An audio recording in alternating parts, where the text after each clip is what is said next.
In today's video, I'm going to teach you how to type exponents in Canva.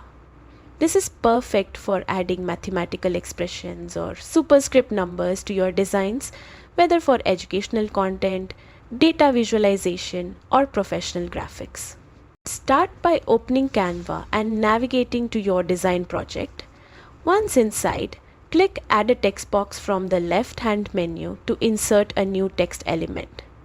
Begin by typing the base of your exponent like X or any other letter or number you need. Now for the exponent. If you're on Windows, press Windows plus period on your keyboard to open the emoji panel. Look for the symbol section. This may appear as a small gear or smiley with 3 dots.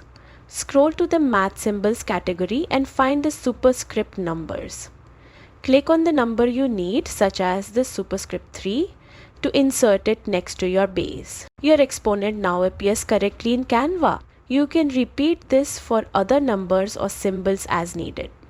This trick works in any text element, making it a simple and versatile way to integrate mathematical notation into your designs. And that's it. With this method, you can easily type exponents in Canva and make your visuals more professional and accurate. Happy designing!